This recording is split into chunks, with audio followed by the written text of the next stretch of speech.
இவருக்கான உண்மையே வந்து ஸ்விம்மிங் தெரியாது. தள்ளி விடலாம். நீச்சல் தெரியாத சின்ன பிள்ளைகளுக்கு நீச்சல் தெரிஞ்சால் ஓகே. நீச்சல் தெரியாத நம்ம வீட்டு பிள்ளைகளுக்கு வந்து கட்டாயம் வந்து ஸ்விம்மிங் கற்றுக் கொடுக்க வேண்டியது நம்மளோட கடமை. அந்த மாதிரி வந்து நீச்சல் பயிற்சி கொடுக்கணும்னு முடிவு பண்ணிட்டீங்க அப்படின்னா வந்து மிக பாதுகாப்பான எளிய வழிமுறை. இந்த மாதிரி வந்து நம்ம சாதாரணமாக பயன்படுத்தக்கூடிய 1 லிட்டர் வாட்டர் கேனு 2 எடுத்து ஃபுல்லாக வந்து டேப் போட்டு சுற்றிக்கணும். அது மாதிரி இன்னொரு கேன் இந்த மாதிரி எடுத்து சுற்றிக்கணும். சுற்றிட்டு இது மாதிரி டிஷர்ட் போட்டுக்கணும். டிஷர்ட் பிள்ளைகள் போட்டுக்கிட்டு பசங்களாக இருந்தாலும் பொண்ணுங்களாக இருந்தாலும் டிஷர்ட் போட்டுருக்கணும். இந்த பகுதியை வந்து மறுபடியும் ஒன்று வைக்கிறோம். பின்பக்கம் திருப்பி இந்த மாதிரி பிள்ளைகளுக்கு வைக்கிறோம்.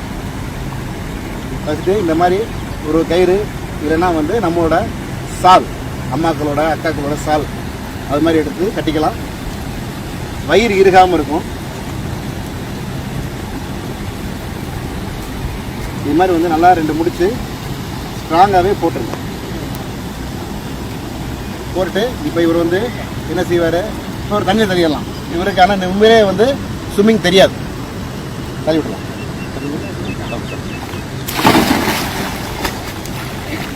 அப்படியே இருந்துக்க. அப்படியே கை நீட்டுக்க.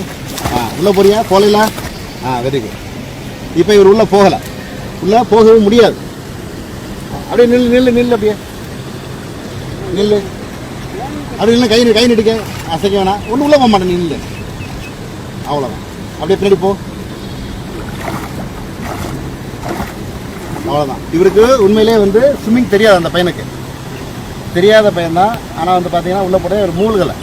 இதுதான் வந்து இந்த லைவாகவே நாங்கள் இதை காமிச்சிருக்கிறோம். இந்த மாதிரி எடுத்து நீங்கள் பயன்படுத்திட்டு சிறு பிள்ளைகளை நீர்நிலைகளுக்கு கூப்பிட்டு போங்க.